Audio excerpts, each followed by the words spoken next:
नमस्कार दोस्तों, विकास study circle के यूट्यूब चैनल पर आप सभी का स्वागत है। दोस्तों, आज 8 मार्च 2023 से संबंधित जो महत्वपूर्ण करंट अफेयर है उस पर हम लोग चर्चा करेंगे। आप लोग दोस्तों वीडियो के साथ अंत तक अवश्य बने रहें तथा वीडियो को ज़्यादा से ज़्यादा लाइक करें, शेयर करें और चैनल को अधिक से अधिक सब्सक्राइब करें। चलिए दोस्तों, देखते हैं आज का हमारा पहला प्रश्न है, अंतर्राष्ट्रीय महिला दिवस कब मनाया जाता है। तो दोस्तों, अंतर्राष्ट्रीय जो महिला दिवस है यह 8 मार्च को मनाया जाता है। ध्यान रखें, अंतर्राष्ट्रीय महिला दिवस कब मनाया जाता है तो 8 मार्च को। दोस्तों, यूनाइटेड नेशन जो संयुक्त राष्ट्र है इसके द्वारा 8 मार्च 1975 को इसकी घोषणा की गई थी। इसीलिए दोस्तों 8 मार्च को जो है अंतर्राष्ट्रीय महिला दिवस मनाया जाता है। और इस बार दोस्तों 2023 में अंतर्राष्ट्रीय महिला दिवस का जो हैशटैग है यह क्या है तो एम्ब्रेस इक्वालिटी, यह दोस्तों हैशटैग है। और थीम की बात की जाए तो थीम है दोस्तों डिजिटल लैंगिक समानता में नवाचार को बढ़ाना। तो ध्यान रखें दोस्तों, अंतर्राष्ट्रीय महिला दिवस जो है 2023 में इसका हैशटैग है एम्ब्रेस इक्वालिटी और थीम क्या है तो डिजिटल लैंगिक समानता में नवाचार को बढ़ाना। दोस्तों, यह अंतर्राष्ट्रीय महिला दिवस की बात हो गई। अगर राष्ट्रीय महिला दिवस की बात की जाए तो दोस्तों 13 फरवरी को राष्ट्रीय महिला दिवस मनाया जाता है। 13 फरवरी को दोस्तों जो सरोजिनी नायडू हैं, सरोजिनी नायडू, इनके दोस्तों जयंती के उपलक्ष्य में जो है 13 फरवरी को राष्ट्रीय महिला दिवस मनाया जाता है। आपको पता होगा जो सरोजिनी नायडू हैं दोस्तों, यह भारत की पहली महिला राज्यपाल हैं, पहली महिला राज्यपाल हैं, महिला राज्यपाल हैं। और दोस्तों किस राज्य की राज्यपाल थी तो उत्तर प्रदेश की। ध्यान रखिए दोस्तों, उत्तर प्रदेश की राज्यपाल थी और भारत की पहली महिला राज्यपाल थी। ध्यान रखिए दोस्तों, इन्हें किस उपनाम से जाना जाता है तो इन्हें दोस्तों भारत कोकिला के नाम से जाना जाता है, भारत कोकिला। तो ध्यान रखिए दोस्तों, इन्हीं के जयंती के उपलक्ष्य में 13 फरवरी को दोस्तों राष्ट्रीय महिला दिवस मनाया जाता है। और यह प्रारंभ कब से हुआ तो वर्ष 2014 से। यह भी दोस्तों आप लोग ध्यान रखें, वर्ष 2014 से राष्ट्रीय महिला दिवस मनाया जाना प्रारंभ किया गया है। और अंतर्राष्ट्रीय महिला दिवस दोस्तों 8 मार्च को मनाया जाता है और इसकी घोषणा कब की गई थी तो 1975 को। आगे देखिएगा, अगला दोस्तों पॉइंट है, फिन एम्पावर जो है कार्यक्रम किसके द्वारा शुरू किया गया तो फिन जो एम्पावर है यह कार्यक्रम दोस्तों बॉम्बे स्टॉक एक्सचेंज और यूनियन महिला जो भारत की है इनके द्वारा दोस्तों शुरू किया गया है। उद्देश्य क्या है तो वित्तीय जो क्षेत्र है इसमें महिला की भागीदारी बढ़ाना। यह दोस्तों फिन एम्पावर की कार्यक्रम का दोस्तों उद्देश्य है। बॉम्बे स्टॉक एक्सचेंज जो है दोस्तों आपको पता होगा एशिया का सबसे पुराना स्टॉक एक्सचेंज है, एशिया का सबसे पुराना स्टॉक एक्सचेंज है, सबसे पुराना स्टॉक एक्सचेंज है दोस्तों, ध्यान रखें। और इसके साथ किस संस्था ने दोस्तों मिलकर यह कार्यक्रम शुरू किया तो यूनियन महिला जो भारत की है इसके द्वारा दोस्तों यह कार्यक्रम शुरू किया गया है। आगे देखिएगा, अगला दोस्तों प्रश्न है, भारतीय सेना ने किस देश के साथ मिलकर पहली बार संयुक्त सैन्य अभ्यास फ्रिंजेक्स 2023 का दोस्तों आयोजन किया है। तो ध्यान रखें दोस्तों, फ्रिंजेक्स 2023 जो है यह भारतीय सेना और फ्रांस के मध्य दोस्तों आयोजित किया गया है और यह दोस्तों पहली बार आयोजित किया गया। तो ध्यान रखें, जो फ्रिंजेक्स 2023 है इसका आयोजन भारत और फ्रांस के मध्य किया गया है। और इसका आयोजन हुआ कहाँ है तो पंगोड़े जो सैन्य स्टेशन है तिरुवनंतपुरम केरल में, यहाँ पर दोस्तों इसका आयोजन किया गया है। बात की जाए दोस्तों वरुण अभ्यास, गरुण अभ्यास और शक्ति अभ्यास, ये तीनों अभ्यास जो हैं दोस्तों वह भारत और फ्रांस के मध्य ही आयोजित किए जाते हैं। ये तीनों अभ्यास दोस्तों बहुत ही महत्वपूर्ण हैं। वरुण अभ्यास, गरुण अभ्यास और शक्ति अभ्यास यह भारत और फ्रांस के मध्य आयोजित किए जाते हैं। जिसमें दोस्तों शक्ति अभ्यास जो है यह दोस्तों थल सेना का अभ्यास है, थल सेना का अभ्यास है। गरुण जो है दोस्तों यह वायुसेना का अभ्यास है, वायुसेना का अभ्यास है। और जो वरुण है दोस्तों यह नौसेना का अभ्यास है। तो ध्यान रखें दोस्तों, इसके अलावा दोस्तों जो फ्रिंजेक्स है इसका भी आप लोग नाम जरूर ध्यान रखें क्योंकि यह पहली बार आयोजित किया गया है। फ्रिंजेक्स जो 2023 यह भी भारतीय सेना और फ्रांस की सेना के मध्य आयोजित किया गया। आयोजन कहाँ हुआ है तो तिरुवनंतपुरम केरल में दोस्तों जो पंगोड़े सैन्य स्टेशन है इस पर इसका आयोजन किया गया है। आगे देखिएगा, बात की जाए दोस्तों तर्कस अभ्यास हाल ही में आयोजित किया गया था। इसका आयोजन किन देशों के मध्य हुआ है? तो भारत और अमेरिका के मध्य तर्कस अभ्यास का आयोजन किया गया। जो कटलेस अभ्यास में दोस्तों किस युद्धपोत ने भारत की ओर से हिस्सा लिया? तो आईएनएस जो त्रिकंद है इसने दोस्तों कटलेस अभ्यास में भाग लिया है। आगे देखिएगा, अगला प्रश्न है, किस अंतर्राष्ट्रीय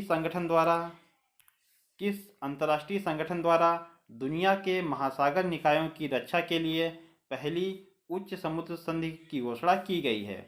तो दोस्तों जो संयुक्त राष्ट्र संघ है यूएनओ, इसके द्वारा ही दोस्तों दुनिया के महासागर निकायों की रक्षा के लिए पहली उच्च समुद्र संधि जो है इसकी घोषणा की गई है। दोस्तों उच्च समुद्र, इसमें जो उच्च समुद्र संधि है इसमें उच्च समुद्र का अर्थ क्या है? तो दोस्तों हाई सी यह होता है दोस्तों इस क्षेत्र पर किसी देश का अधिकार नहीं होता। यह जो सभी देश हैं इनकी साझी विरासत है। आपको पता होगा जो दोस्तों जो बाहरी समुद्र है, जो खुला समुद्र है, देशों के दोस्तों जो तटरेखा से 12 नॉटिकल मील या जो 24 नॉटिकल मील है इनकी इसके जो परे समुद्र का क्षेत्र है उसी को दोस्तों उच्च समुद्र कहा जाता है। और इस दोस्तों जो उच्च समुद्र होता है हाई सी, इस पर किसी देश का अधिकार नहीं होता है। जो विश्व के जो देश हैं उनका ये साझा दोस्तों विरासत कह सकते हैं आप, या किसी देश पर इसका अधिकार नहीं होता है। जो IUCN है इसका मुख्यालय कहाँ है? तो दोस्तों ग्लैंड स्विट्जरलैंड में दोस्तों IUCN का मुख्यालय है। International union for conservation nation, इसका दोस्तों मुख्यालय ग्लैंड स्विट्जरलैंड में है। तो ध्यान रखें दोस्तों जो उच्च समुद्र शक्ति है यह संयुक्त राष्ट्र संघ जो यूएनओ है इसके द्वारा ही दोस्तों इसकी घोषणा की गई है।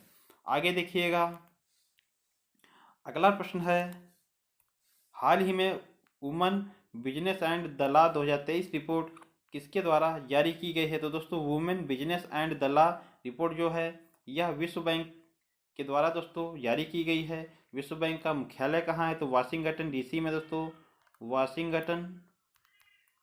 वाशिंगटन DC में दोस्तों इसका मुख्यालय है।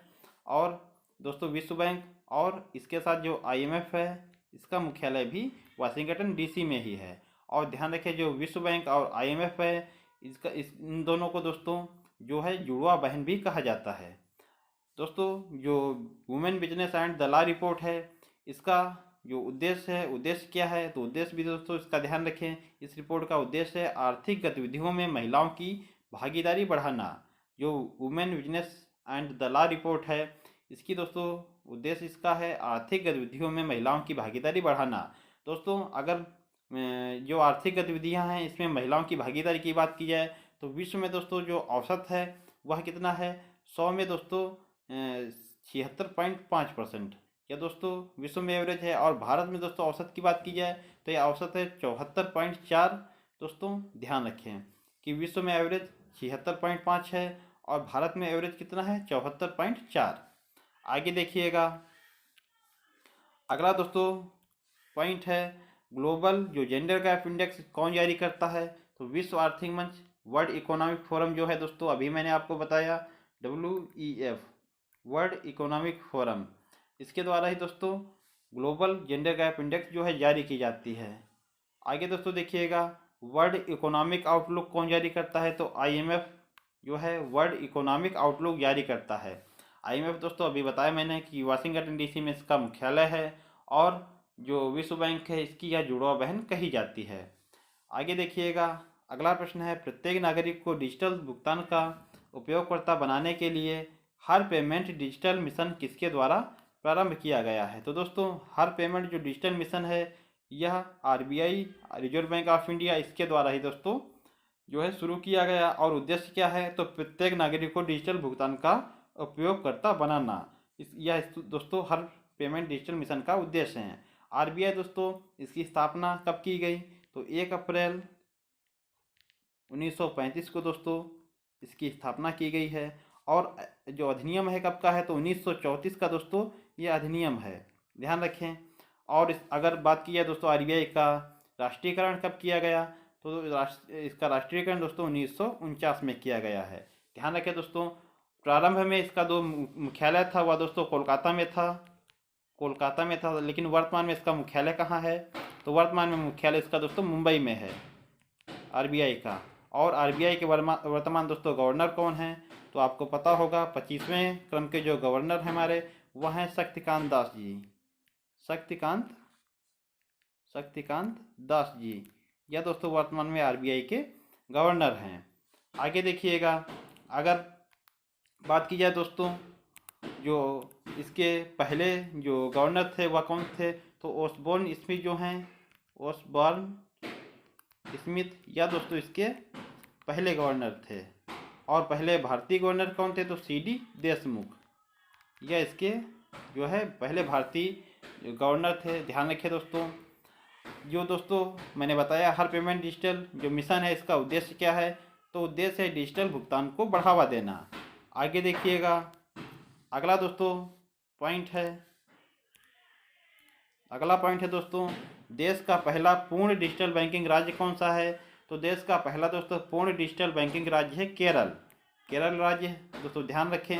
आगे देखिएगा, अगला प्रश्न है, नागालैंड का 5वीं बार मुख्यमंत्री किसे चुना गया, तो नागालैंड दोस्तों अभी आपको पता होगा 3 राज्यों में चुनाव संपन्न हुए हैं। एक नागालैंड में दोस्तों, उसके अलावा मेघालय और दोस्तों त्रिपुरा, इन 3 राज्यों में दोस्तों जो है चुनाव संपन्न हुए हैं। इसमें दोस्तों नागालैंड जो है, इसमें नेफ्यू रियो जो है दोस्तों, इन्हें 5वीं बार मुख्यमंत्री जो है बनाया गया है। तो ध्यान रखें, नागालैंड के 5वीं बार मुख्यमंत्री किसे चुना गया, तो नेफ्यू रियो को। इनकी दोस्तों जो गठबंधन से सरकार बनी है, जो एनडीपीपी पार्टी है और भाजपा जो है, इन दोनों का गठबंधन हुआ है। और इन दोनों गठबंधनों को दोस्तों जो नागालैंड, इसमें कुल 60 सीटें हैं, जिसमें दोस्तों इनके गठबंधन को 37 सीट प्राप्त हुई हैं। और मुख्यमंत्री किसे चुना गया, तो नेफ्यू रियो को। ध्यान रखिए दोस्तों, नागालैंड की बात की जाए तो नागालैंड का गठन कब हुआ है, 1 दिसंबर 1963 को नागालैंड का गठन किया गया। नागालैंड की राजधानी क्या है, तो कोहिमा जो है दोस्तों नागालैंड की राजधानी है। तो ध्यान रखें, नागालैंड का मुख्यमंत्री 5वीं बार किसे चुना गया, नेफ्यू रियो को। आगे देखिएगा, मेघालय के दोस्तों नए मुख्यमंत्री किसे चुना गया, तो कॉनरेड संगमा जो हैं दोस्तों, इन्हें मेघालय का नया मुख्यमंत्री चुना गया। ध्यान रखें दोस्तों, यह दूसरी बार जो है मुख्यमंत्री चुने गए हैं। जो नेफ्यू रियो थे दोस्तों, यह 5वीं बार मुख्यमंत्री चुने गए थे, लेकिन कॉनरेड संगमा जो हैं, यह दूसरी बार दोस्तों जो है चीफ मिनिस्टर बने हैं। इनकी पार्टी कौन सी है, तो एनपीपी दोस्तों, नेशनल पीपुल्स पार्टी जो है, यह कॉनरेड संगमा की पार्टी है। और दोस्तों एनपीपी जो पार्टी है, ध्यान रखें आप लोग, यह नवीनतम 8वीं जो है राष्ट्रीय पार्टी है। नवीनतम 8वीं राष्ट्रीय पार्टी कौन सी है, एनपीपी, नेशनल पीपुल पार्टी। तो दोस्तों इसका चुनाव चिन्ह क्या है, तो किताब जो है यह इसका चुनाव चिन्ह है। तो ध्यान रखें, मेघालय की बात की जाए, स्थापना कब हुई, तो 21 जनवरी 1972 को मेघालय की स्थापना की गई। राजधानी मेघालय की क्या है, तो शिलांग इसकी राजधानी है। ध्यान रखें दोस्तों, तो मेघालय के नए मुख्यमंत्री किसे चुना गया, कॉनरेड संगमा को। पार्टी कौन सी है, एनपीपी, नेशनल पीपुल्स पार्टी। आगे देखिएगा, बोनालू फेस्टिवल या बोनालू महोत्सव कहाँ आयोजित किया जाता है, तो तेलंगाना में दोस्तों बोनालू महोत्सव आयोजित किया जाता है। आगे देखिएगा, अगला प्रश्न है दोस्तों, हाल ही में क्रिकेट के भगवान सचिन तेंदुलकर का स्टैचू जो है कहाँ लगाने की घोषणा की गई है। दोस्तों क्रिकेट के भगवान सचिन तेंदुलकर को कहा जाता है, इनकी दोस्तों स्टैचू या मूर्ति जो है वानखेड़े स्टेडियम मुंबई में स्थापित की जाएगी। ध्यान रखें दोस्तों, और सचिन तेंदुलकर जी जो हैं, इनका हाल ही में 2023 में इनका 50वां जन्मदिवस दोस्तों मनाया जाएगा। इसीलिए दोस्तों इनकी जो स्टैचू है वह वानखेड़े स्टेडियम में स्थापित की जाएगी। और वानखेड़े स्टेडियम जो है दोस्तों, इसी में सचिन तेंदुलकर जी ने अपना अंतिम मैच, आखिरी मैच दोस्तों यहीं खेला था। तो ध्यान रखें, वानखेड़े स्टेडियम जो मुंबई है, यहीं पर दोस्तों इनकी स्टैचू स्थापित की जाएगी। वर्तमान में दोस्तों बीसीसीआई के अध्यक्ष कौन हैं, तो रोजर बिन्नी जो हैं, ये वर्तमान में दोस्तों बीसीसीआई के अध्यक्ष हैं।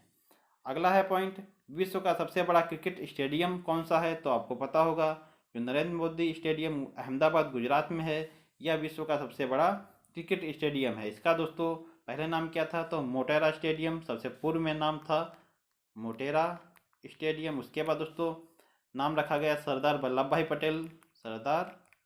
वल्लभ भाई पटेल के नाम पर। उसके बाद दोस्तों इसका नाम वर्तमान में नरेंद्र मोदी स्टेडियम जो है कर दिया गया है। आगे देखिएगा, भारत का सबसे बड़ा हॉकी स्टेडियम कौन सा है? तो बिरसा मुंडा स्टेडियम जो राउरकेला उड़ीसा में स्थापित किया गया, यह भारत का सबसे बड़ा हॉकी स्टेडियम है। कौन सा? बिरसा मुंडा स्टेडियम, जो कि दोस्तों कहाँ स्थापित किया गया? राउरकेला उड़ीसा में। आगे देखिएगा, अगला दोस्तों प्रश्न है, वर्ष 2022 के लिए BBC Indian sport woman of the year पुरस्कार से किसे सम्मानित किया गया है? तो बीबीसी जो Indian sport woman of the year award वर्ष 2022 के लिए दोस्तों किसे सम्मानित किया गया? तो मीराबाई चानू को दोस्तों, जो कि वेट लिफ्टर हैं, आपको पता होगा। इन्हें दोस्तों BBC Indian sport women of the year award से सम्मानित किया गया है। यह दोस्तों जो अवार्ड है 2021 में किसे दिया गया था? तो मीराबाई चानू को ही दोस्तों 2021 में भी इस अवार्ड से सम्मानित किया गया था। और दोस्तों इस अवार्ड से संबंधित बातें ध्यान रखें कि मीराबाई चानू को वर्ष 2021 में भी यह अवार्ड दिया गया था और 2022 में भी इस अवार्ड को मीराबाई चानू को ही दिया गया। तो लगातार दोस्तों 2 बार पुरस्कार प्राप्त करने वाली एकमात्र एथलीट हैं। या दोस्तों पॉइंट जरूर ध्यान रखें, लगातार 2 बार यह पुरस्कार प्राप्त करने वाली एकमात्र महिला एथलीट हैं मीराबाई चानू, जिन्हें दोस्तों BBC Indian sport women of the year award 2 बार दिया गया है। आगे देखिएगा, para sport women of the year award किसे दिया गया? तो भाविना पटेल जो हैं, इन्हें दोस्तों para sport women of the year award दिया गया, जो कि दोस्तों टेबल टेनिस की खिलाड़ी हैं। अगला है दोस्तों emerging player of the year award किसे दिया गया? तो नीतू घंगास जो हैं, यह दोस्तों बॉक्सिंग की खिलाड़ी हैं, बॉक्सर हैं, इन्हें दोस्तों emerging player of the year award दिया गया है। आगे देखिएगा, लाइफ टाइम अचीवमेंट अवार्ड किसे दिया गया? तो लाइफ टाइम अचीवमेंट अवार्ड जो है यह प्रीतम सिवाच को दिया गया, जो कि दोस्तों हॉकी की पूर्व कप्तान हैं। इन्हें दोस्तों लाइफ टाइम अचीवमेंट अवार्ड दिया गया है। और चेंज मेकर अवार्ड किसे दिया गया? तो महिला लॉन बॉल्स टीम जो है, इसे चेंज मेकर अवार्ड दिया गया। आपको पता होगा जो महिला लॉन बॉल्स टीम है, इस टीम ने दोस्तों कॉमनवेल्थ जो गेम हुए थे इसमें गोल्ड जीता। और किसको हराकर गोल्ड जीता था? तो दक्षिण अफ्रीका को हराकर दोस्तों जो महिला लॉन बॉल्स टीम भारतीय है, इसने दोस्तों जो है गोल्ड जीता था। ध्यान रखें। तो इसमें दोस्तों para sport women of the year award किसे दिया गया? भाविना पटेल को। Emerging player of the year award किसे दिया गया? नीतू घंगास को।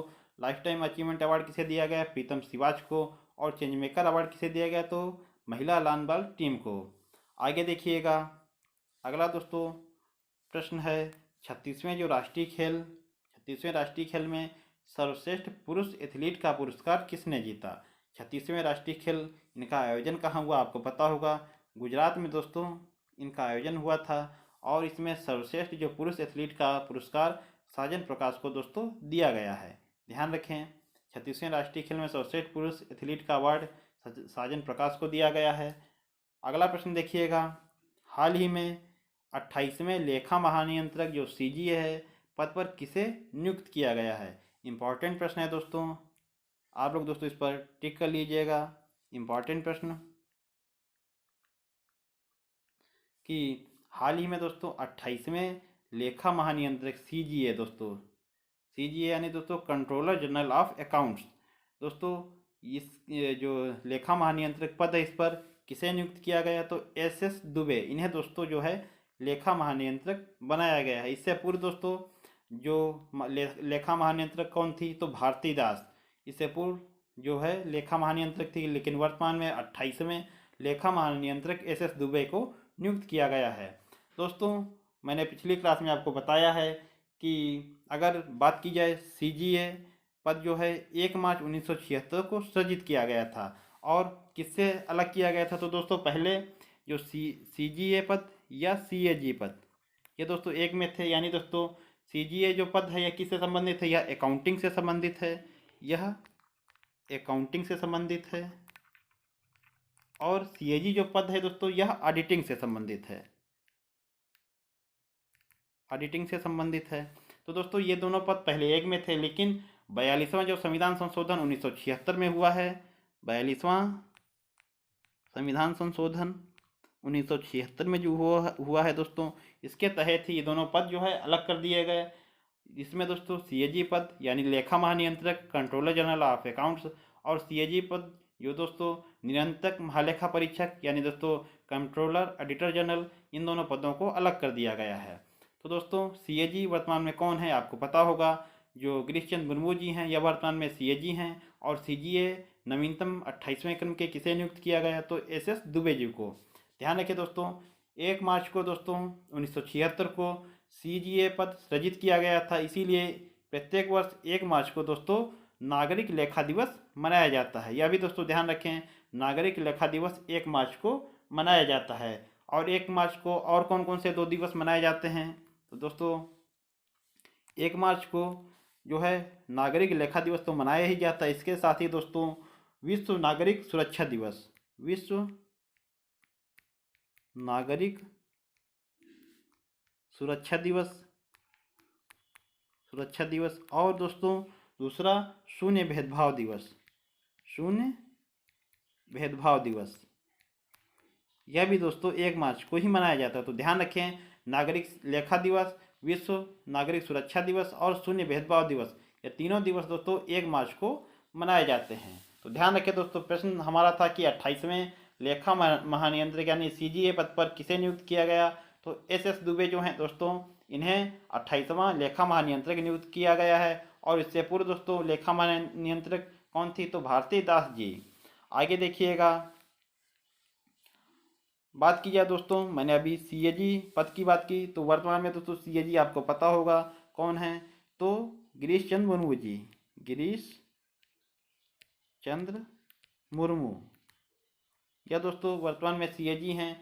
बात की जाए भारत के पहले सीएजी कौन थे, तो नरहरि राव जो हैं दोस्तों, यह भारत के पहले सीएजी थे। और सीएजी के दोस्तों अनुच्छेद कौन सा है, तो अनुच्छेद 148 से 151 के तहत दोस्तों सीएजी जो पद है इसका दोस्तों सृजन किया गया है। आगे देखिएगा, किस समिति को सीएजी का मित्र या मार्गदर्शक कहा जाता है, तो ध्यान रखिए सीएजी का मित्र या मार्गदर्शक दोस्तों किस समिति को कहा जाता है, तो लोक लेखा समिति जो है, पब्लिक दोस्तों अकाउंट कमीशन, इसे दोस्तों जो है सीएजी का मित्र या मार्गदर्शक कहा जाता है। लोक लेखा समिति में दोस्तों कुल 22 सदस्य होते हैं, जिसमें 15 सदस्य जो है यह लोकसभा से होते हैं और 7 जो सदस्य हैं वह राज्यसभा से होते हैं। आगे देखिएगा, अगला प्रश्न और आज का हमारा अंतिम प्रश्न है दोस्तों, हाल ही में 35वें बसंत महोत्सव का आयोजन कहाँ शुरू हुआ, तो 35वें दोस्तों बसंत महोत्सव का आयोजन पंचकुला हरियाणा में दोस्तों आयोजन शुरू हुआ है। चौथे खेलो इंडिया यूथ गेम्स जो है इसका आयोजन भी कहाँ हुआ था, तो पंचकुला हरियाणा में दोस्तों इसका आयोजन भी, चौथे यूथ गेम्स जो हैं खेलो इंडिया यूथ गेम्स, इसका आयोजन भी पंचकुला हरियाणा में हुआ था। और 5वें जो खेलो इंडिया यूथ गेम्स हैं इनका आयोजन कहाँ किया जाएगा, इसका आयोजन दोस्तों मध्य प्रदेश में किया गया है। और इसमें पहला स्थान किसे प्राप्त हुआ, तो महाराष्ट्र को दोस्तों इसमें पहला स्थान प्राप्त हुआ है और दूसरा स्थान हरियाणा को प्राप्त हुआ है।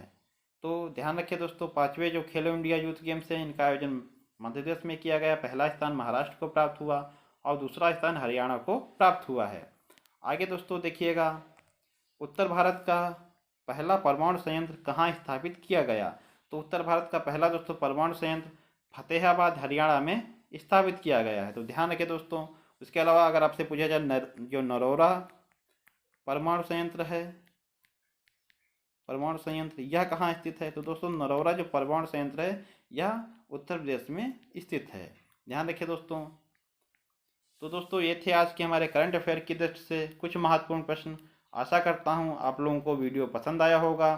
वीडियो पसंद आया हो तो दोस्तों वीडियो को लाइक करें, शेयर करें और चैनल को अधिक से अधिक सब्सक्राइब करें। मिलते हैं दोस्तों अपने अगले वीडियो में, तब तक के लिए आप लोगों को बहुत बहुत धन्यवाद। जय हिंद दोस्तों।